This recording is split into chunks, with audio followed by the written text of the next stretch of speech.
Hello guys, my name is Archana Devi. I am assistant professor from Rajagiri School of Engineering. So this video is for the subject Principles of Database Design, and the topic that we are going to deal with today is from module 5.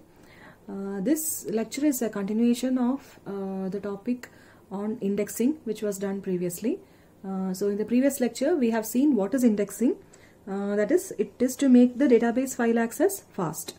When you store the database as file structure in your magnetic disk. So we have seen what primary indexing is. So when you have a single level indexing, the three basic types that we can have: primary, secondary and clustered. Primary we have already seen, where indexing is done on the search key, which is a primary key of the table, and in that case the file is sorted or ordered. So in today's lecture we will see the other two indexing, secondary and clustered. So the first one, let us look at what is clustered indexing. Okay, so in clustered indexing it says that we are doing the indexing on a non-key attribute. Okay, it is not a key, so it is a non-key attribute, but the file is sorted or ordered. So the main file is sorted on some non-key attribute. On some non-key attribute, the main file will be sorted. See, if you look at this example, this is a main file and this is a non-key, some non-key attribute. Say for example name, it is sorted, okay, but it is a non-key. That is why you have duplicate values. The values are not unique. So how the index file is created is, for this non-key attribute, there will be exactly one entry for each unique value of the non-key attribute. So exactly one entry for each unique value. So here you can see that A, there are two values, but I will create an entry only once.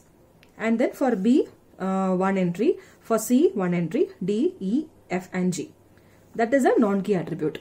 So for each for each of the record, there will be only one entry for each of the unique value in the index file. So this is a index file which you have. Okay. What about the block pointer? So the block pointer will always point to the base address of the block. So base address of which block? Base address of the first block where that value, unique value, appears first. Okay, so A appears here. So this will point to the block base address of this block. This is a block 1. This is block 1. This is block 2, block 3, block 4 and so on. So B appears also in block 1. Hence it points to the base address. C appears in block 2. D appears also in block 2. E appears in block 3. E appears in block 3. And F appears in block 4. So it points to block 4. G also points to block 4. Okay. So that's a block pointer. So the block pointer will point to the base address of the first block where the non-key appears. Okay. Where the non-key appears. So now what about the calculation? So what is the time required for the number of blocks? So if the number of blocks acquired by the index file is n. So if the number of blocks, what is the number of blocks? Okay, so the number of blocks will depend upon the number of unique values. We don't know what is the number of unique values. If the number of unique values is given, then n will depend upon the number of blocks will depend upon the number of unique values. So if the number of blocks acquired by the index file is n, then the block access required will be greater than or equal to log n plus 1. So in primary indexing, we have seen that the number of block access is log n to the base 2 plus 1. Log n is since this file is sorted, right? So since this file is sorted, we can apply a binary search. So the time complexity for binary search is log n to the base 2. So once a block is identified from the index file, you can directly go to that particular block, and then you need one more block access in order to go to that particular field or the record. That is why you have plus 1. But here in this case, it need not be log n plus 1 always. It will be some value which is greater than that. Why? Because if you take the example, okay, for example, if you take any record, here, let me take E, the record E. So E actually points to block 3, right? But then suppose if this is a record which you are searching, even though the name that you are searching is E, it may be any of these 4 records. right? So if the record is within this block, then your value will be log n plus 1 itself. But if the record is not in this block, he actually goes to the next block, right? So if the record is not found in the block where the block pointer points to, it will automatically go to the next following block. So here, suppose if this is a record that we need, the time complexity, we have seen that it is log n plus 1 plus once more you are accessing the block 4. So the value will be more than log n plus 1. Okay, that is the time complexity for clustered indexing. Now, whether this type of indexing is dense or sparse. Okay, so the answer is tricky here. It says that it is both. It is both dense indexing as well as sparse. So let's see why. So we know that sparse indexing means not all the records will get an entry in the index file, right? That is the meaning of sparse indexing. So here you can see that not all records are getting an entry. Only the unique values are getting an entry. So it is a type of sparse indexing. But we can also say that it is also a type of dense indexing. So when do we say that it is a dense indexing? When all the values get an entry in the index file. When all the values get an entry. So here you can see that all unique values are getting an entry. Or not all records are getting, all unique values are getting an entry in the index file, right? So this is also a type of dense indexing. Okay, so this concept is on clustered indexing. Mostly numerical you won't get for exam. Maybe a theoretical question you can expect. Because numerical, why we cannot do a numerical on clustered indexing is we do not know what will be the number of blocks acquired by the index file. It depends upon the number of unique entries in the main file. Okay. Now let us see the third one, secondary indexing. So secondary indexing, this type of indexing can be applied on both key as well as a non-key attribute. Okay. And but the order of the main file will always be unsorted. It will not be ordered. It is unsorted. So in secondary indexing is actually an indexing which is done on a file where already primary indexing would have been done. Okay. So let's try to understand what secondary indexing is.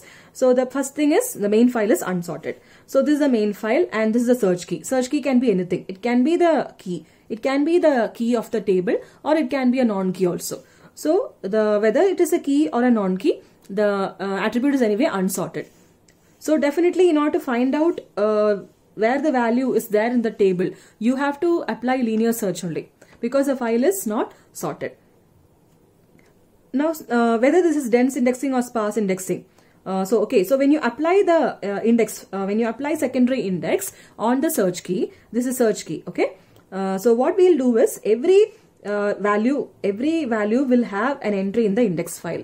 Okay. So here when you apply this indexing for this main file, the index file will be sorted on the basis of the search key, and the base pointer or the block pointer will point to the base address of the block where that entry belongs. That's how this secondary index will be built. So here the index file which you are making will be sorted on the basis of search key. So this is a dense indexing because all values in the main file will have an entry in the index file. Hence this type of indexing is dense. So why we call this as a secondary is because primary indexing would already have been done. Say for example, if you have a student table and the file is sorted on the basis of roll number. Okay, suppose if you want to apply an indexing based on say the Aadhaar card number or the name of the student. Okay, so the thing is the file is already sorted on the basis of roll number. What if I want to apply an indexing on student name? So that attribute is not sorted. Right? So if you want to apply one more level of indexing, another indexing.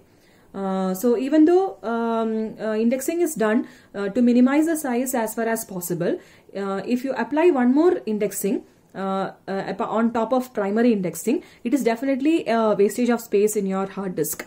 But still sometimes you might need secondary indexing in order to access some data faster. So the system administrator will take care of it. If you want to make multiple indexing.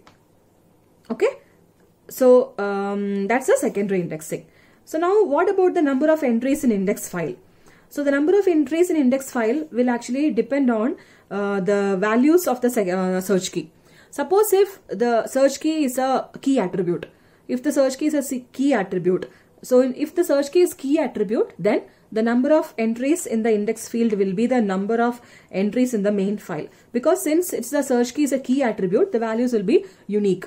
Right? The values will be unique. So the number of entries will be in the index file will be number of entries in the main file. And if that is the case, what about the number of block accesses for index file? So again, it's the same as your primary indexing itself, where n is the number of blocks that you have. So first you have to identify which block the record belongs, and directly it points to the base address of that block. So in that block you can search the record that you need. So here also the complexity is login to the base 2 plus 1 itself, the number of block accesses. This is the case where if you have the number of entries in main file, the number of entries in index file is the same as the number of entries in main file if you are applying secondary index on a key attribute. But suppose if we'll come to this point later. Suppose if the number of entries, okay, we are applying it on a non-key attribute. If it's a non-key attribute, then what happens? What will happen to this block pointer? So this block pointer will have 3 options. There are 3 ways in which you can store the data in block pointer. That is the case where the value is not unique. You have duplicate values. Okay, so you have values like 1, 1, 2, 2, 3, 4, 4, like that. So you have duplicate values. So what will you do? If all these values are there in the main file, which is not sorted, okay, remember that the values are not sorted, the values will be unordered, okay.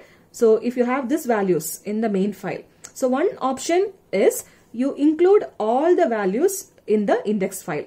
If you have duplicate values, include all the values in index file, and then for each of the value you give the base address of the block to which that value points to, okay. So if you have multiple values, for each value you give an entry in the index file and include the block pointer where which contains the base address of the block where that value belongs. That is the first option if you have duplicate index entries. Or another option is, rather than having all the entries in the index file, for each unique entry you use a variable length block pointer. Variable length block pointer. That is, for example, for the value 1, if the index entry in the index field will contain the value key value, and this will be a pointer which actually points to a block of records. Okay, a block pointer of records. This contains the base address of all those blocks where the value 1 belong. So for example, if you have 3 values 1, so this 1 will point to this block of records. This is a block pointer of records which contains the base address of all those blocks where the value 1 is there. So if you have this type of option, then in such a case the number of block accesses will be there will be plus 1 also. That is, log into the base 2 plus one more level of indexing is applied here. The concept which I have explained right now, it is not variable length block pointer. It is actually distinct index field value. Okay, I am making a correction here. The point which I have explained right now, it's not variable length. It's distinct index field values. That is, I'll come to this point. So what I was explaining was, for each index field value, for each distinct index field value, we'll add one extra level of indirection to handle the multiple pointers. So this is the extra level of indirection. Okay, so this is the extra level of indirection. So what happens is, the size of the index field remains the same. For each of the value, for example, this is 2. This will also point to another block of records where these 2 pointers will point to the base address of the blocks where the value 2 belong. That is the third case. So for each distinct index field value, you add an extra level of indirection. So in such a case, if you have this implementation, then the number of block access required will be login plus 1. That is, login is to identify the index, the block within the index, and then this one is to identify the record, right? But still we don't know which record it is.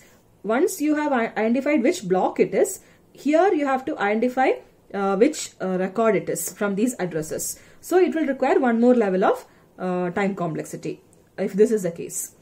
And the second one, where this variable length block pointer, here what we will do is in the index field itself, okay. So here I will draw it here. In the index field, in your index file itself, what you will do is, suppose if this is a key value, you will store the block pointer here itself along with the index file. So all these will point to the block base address of the block where the value 1 belong. So the problem with such type of implementation is sometimes 2 might belong only once. So these 2 will remain free. 3 might belong say 4 times. So again you will have to expand this table depending upon the number of unique number of times the value appears in the main file. So that is a variable length block pointer. Okay. Okay, that is a variable length block pointer. So I hope you are not confused with what I tried to explain here. What will you do if you have if you don't have unique values for the search key value, search key attribute? Okay. So what we'll do is we'll try to do a numerical on secondary indexing.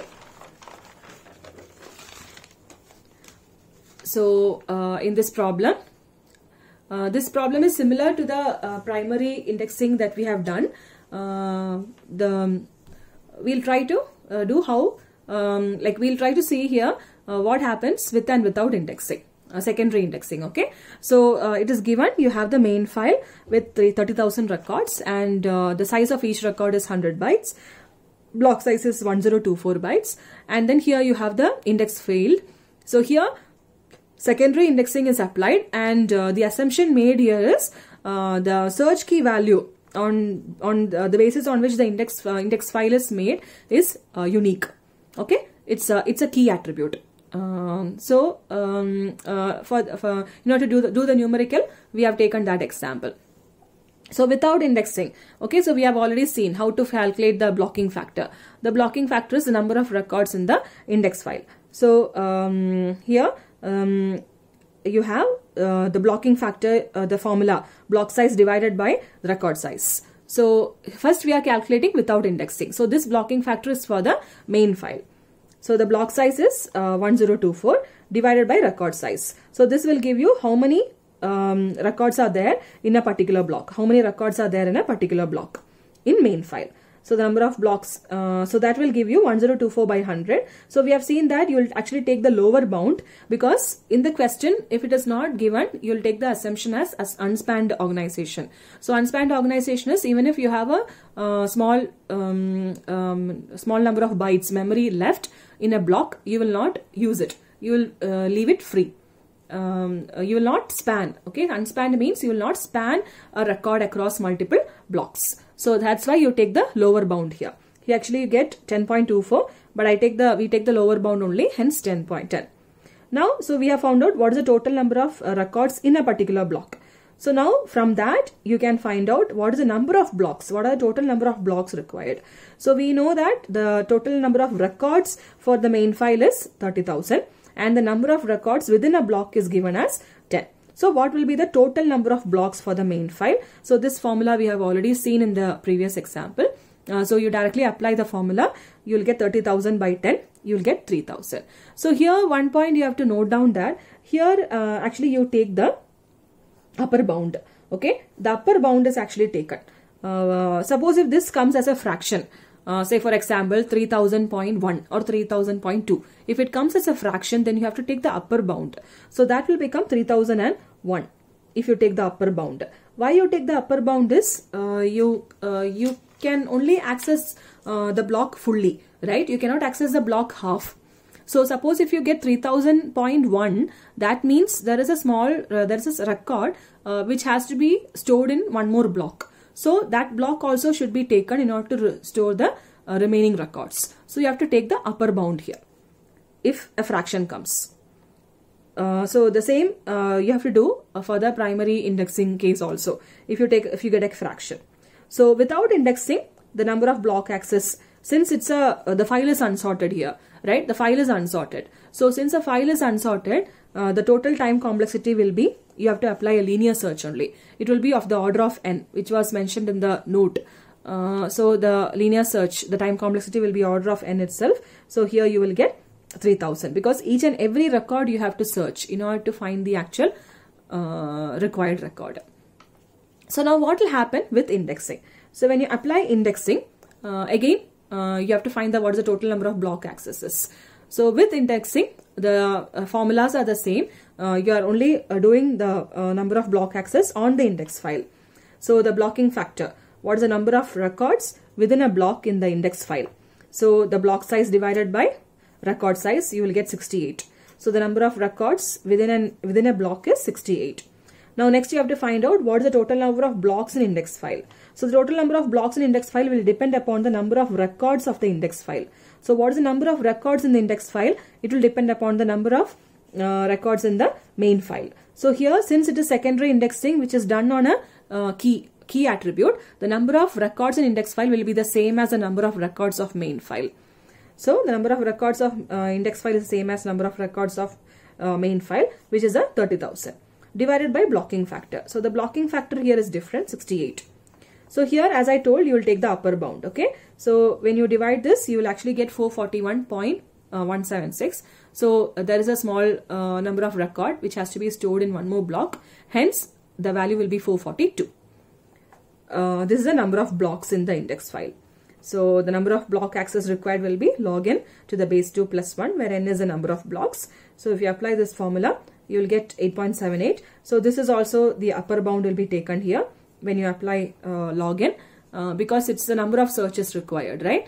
So 8.78, you will actually take the upper bound and get 9 plus 1, 10.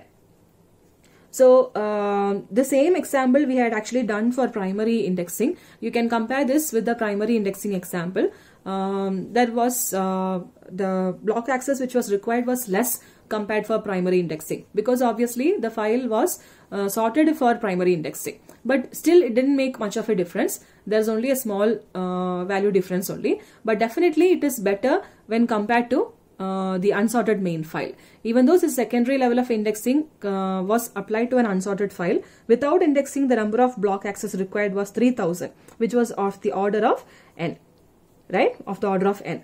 But with secondary indexing, still you are able to reduce the value to 10. Okay, so I hope this concept on secondary indexing and clustered indexing is clear to you. So in the next video, we'll see some more examples on numericals in indexing itself. Thank you.